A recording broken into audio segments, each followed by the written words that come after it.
अगर तुम क्लास 9 या 10 में हो देन ये वीडियो तुम्हारे लिए बहुत ज़्यादा हेल्पफुल हो सकता है। और अगर तुम क्लास 10 को अगर पार कर चुके हो देन ये वीडियो तुम्हारे लिए बहुत ज़्यादा रिलेटेबल होगा, क्योंकि इस वीडियो में मैं अपने क्लास 10 की जर्नी शेयर करने वाला हूँ एज अ साइंस स्टूडेंट जो कि एवरेज बैक बेंचर स्टूडेंट था। अगर तुम मुझे नहीं जानते तो मेरा नाम है हसनैन एंड मैं हूँ एक PCMB स्टूडेंट जो कि अभी क्लास 11 में है। मेरी 10th की जो जर्नी थी 10th में नहीं स्टार्ट होती है, 10th से पहले होती है। एंड जब मैं ये बोलता हूँ देन इससे मेरा मतलब है कि तुम तो देख ही सकते हो हमारे इंडियन सोसाइटीज़ एंड कल्चर में क्लास 10th एंड बोर्ड्स का कितना ज़्यादा महत्व है, इम्पॉर्टेंस है। सो क्लास 9 में मैं जब था, 9 से बहुत पहले से ही बोर्ड्स की बात चल रही थी। बोर्ड्स में अच्छा करना है बेटा, बोर्ड्स में पढ़ाई करना, बोर्ड्स में मार्क्स लाना, ये वो दैट दिस दैट, बहुत ज़्यादा सो एंड सो। लेकिन जब मैं क्लास 9 में था तो 9 से ज़्यादा 10th की ज़्यादा बात चलती थी। कोई बात नहीं बेटा, 9th अगर नहीं हो रहा तो 10th में लेकिन मार्क्स लाना, इस तरह से बहुत ज़्यादा मुझे सुनने को मिला था। बट जब मैं 9th में था, 9th बहुत ज़्यादा मुझे खटक रहा था। 8 से 9 में मुझे थोड़ा सा टफ हो रहा था। 9 में जब आया साइंस मुझे बहुत ज़्यादा खड़ा कर रही थी। बट किसी तरह से मैं as an average back bencher guy 70% मैंने ले आया एंड क्लास 10 में मेरी प्रमोशन हो गई। बट क्लास 10 में जब आया तो बहुत बड़ा मुझे फटका पड़ा, क्योंकि मेरा एक दोस्त भी था जो कि अभी भी है। उसने क्लास 10th की पढ़ाई क्लास 9th की फाइनल से पहले ही स्टार्ट कर दी थी। एंड जब मुझे उस टाइम ये बात पता लगी तो मेरे होश उड़ गए भाई। आई वॉज लाइक क्लास 9 में ये हाल है, क्लास 10th का सिलेबस क्या होगा, क्लास 10th में क्या पढ़ाई होगी, क्या होगी, दिस दैट, बहुत ज़्यादा ऐसी बस क्रिएट रहता है भाई बोर्ड्स के बारे में। एंड मेरा दोस्त जो है वो पहले से ही पढ़ना स्टार्ट कर चुका था। आई वॉज लाइक क्या हो रहा है भाई, मैं कहाँ जा रहा हूँ। क्लास 10 में जब मैं पहुंचा देन स्कूल में जो यूनिट टेस्ट होती है, पहली यूनिट टेस्ट जब हुई then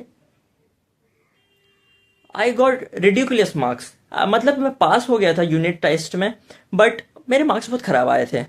but here comes the twist. जब इसके बाद क्या हुआ ना, मुझे ये बात पता चल गई कि ये सब मोह माया है।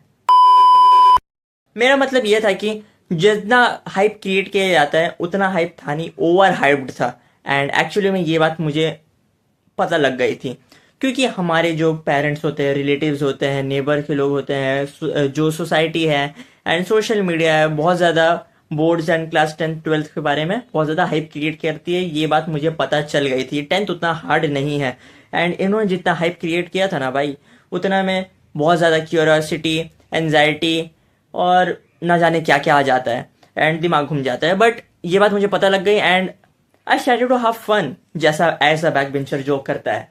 ऐसे पहले भी मैं वही कर रहा था, वो अलग बात है। बट सुनो, हुआ क्या, क्लास 10th में मैंने पूरी मौज मारी अपने दोस्तों के साथ। बहुत ज़्यादा मौज किया मैंने, चाहे क्लास में हो, क्लास के बाहर हो, क्लास में बंक मार रहा हो, दिए हो वो हो है इन तीन, मैंने बहुत ज़्यादा मौज किया। एंड मैं बता रहा हूँ it was worth it. And अब जब भी मैं क्लास 10 को याद करता हूँ ना तो वो एक अलग ही फील देता है। बट इसका मतलब ये नहीं है मैं पढ़ाई नहीं कर रहा था। पढ़ाई उतना कुछ हार्ड नहीं था। पढ़ाई तुम थोड़े थोड़े, अगर तुम क्लास 10 में हो तो मैं तुम्हें यही सलाह करूँगा, मौज करो, मेमोरीज बनाओ, क्योंकि जो ये मेमोरीज तुम बनाओगे ना वो फिर से रिक्रिएट नहीं कर पाओगे एंड ये लाइफ टाइम के लिए रहेंगे। अभी मैं क्लास 11 में दूसरा स्कूल में चला गया था एंड सब दोस्त इधर उधर हो गए, बट दोस्त अभी भी हैं। लेकिन वो मेमोरीज जो साथ में हमने मिल के बनाई थी क्लास में बैठ के, वो शायद फिर अब नहीं बना पाएंगे वो स्कूल के ड्रेस में। मेमोरीज बनाओ, मेमोरीज बनाना बहुत ज़रूरी है। मैं यही बोलूँगा। मैं क्लास 10 को पार कर चुका हूँ। क्लास 10th में मेरे कितने मार्क्स आए थे वो मैं बाद में बताता हूँ, वो अभी नहीं। इसी तरह से चल रहा था एंड मैंने बहुत मेमोरीज बनाई, मैंने पढ़ाई की और फिर एग्ज़ाम वगैरह निकलता गया। साइंस थोड़ा सा दिक्कत देता था बट किसी तरह से मैंने मैनेज कर लिया। एंड फिर आता है प्री बोर्ड्स एंड मैं वो था जो कोई भी एग्ज़ाम के एक रात पहले पढ़ के जाता था एग्ज़ाम देने, बट मेरा सिलेबस कंप्लीट नहीं हुआ प्री बोर्ड से पहले। एंड मैं किसी तरह से एज अ बैक बेंचर वाला दिमाग लगा के फिर भी मैंने 70% सिक्योर कर लिया। 70% मैं प्री बोर्ड्स में ले आया। एंड आफ्टर डैट एक महीना पहले ऑफ वॉट, एक महीना पहले ऑफ बोर्ड्स एग्जाम मैंने जम के मेहनत की, एकदम रगड़ के एकदम मेहनत कर दी भाई, एकदम अच्छे से पूरा पहले सिलेबस कंप्लीट किया। PYQs मतलब प्रीवियस ईयर क्वेश्चन 10 साल पहले के मैंने सॉल्व किए, एंड रिवीजन वगैरह सब कुछ जो हो सकता था मैंने पूरा एकदम मेहनत किया। और थोड़ा और मेहनत में हो सकता है मैं कर सकता था, बट मैंने बहुत मेहनत किया एक्चुअली में 1 महीने पहले बोर्ड्स एग्जाम के।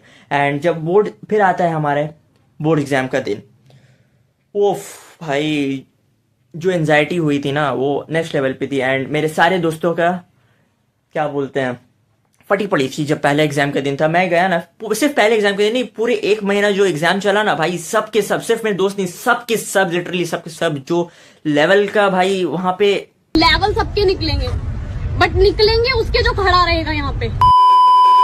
वाइब थी भाई उस एग्जाम की, एंड वो नेक्स्ट लेवल पे थी। वो मैंने इससे पहले कभी फील नहीं किया था, होल न्यू एक्सपीरियंस था। सो गए हम लोग, एग्जाम दिया, एग्जाम खत्म हुआ 1 महीने बाद। एंड लास्ट एग्जाम चल रहा था, लास्ट एग्जाम, टिक टिक 5 मिनट बाकी है, एंड घंटी बजी लास्ट एग्जाम की, लास्ट एग्जाम खत्म हुआ। जो रिलीफ था, जो राहत मिली, वो नेक्स्ट लेवल थी भाई। सिर्फ मुझे नहीं, ये पूरी कायनात को फील हुआ होगा।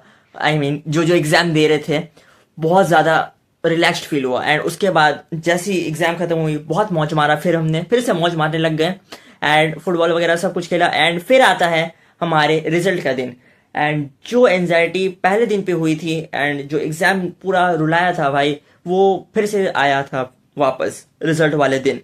एंड तुम्हें याद है मैंने अपने एक दोस्त का जिक्र किया जो कि क्लास 9 के फाइनल से पढ़ना स्टार्ट कर चुका था।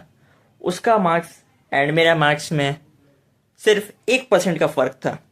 मेरे आए थे, गेस करो कितने, मेरे आए थे 90%। मैंने 90% टच कर दिया, एंड मेरे उस दोस्त का आया था 91%, सिर्फ 1% ज़्यादा। सो 1% से कम मार्क्स लाकर मैंने उससे बहुत ज़्यादा मेमोरीज बना ली।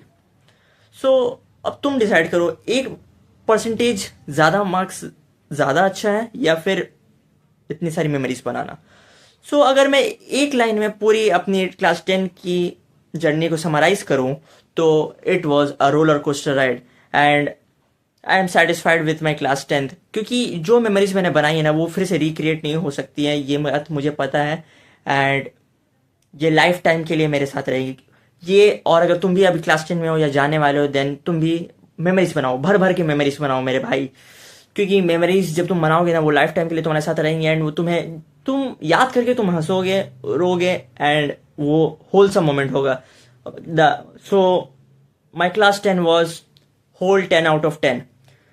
एंड मैं तुम्हें यही सलाह दूंगा भाई, तुम क्लास 10 में हो, बहुत मेमोरीज बनाओ, मेमोरीज बनाओ, एंड पढ़ाई भी करना। So study, have fun, make memories. So इसी के साथ मिलता हूँ मैं अपने नेक्स्ट वीडियो में। Till then, take care and let's grow together.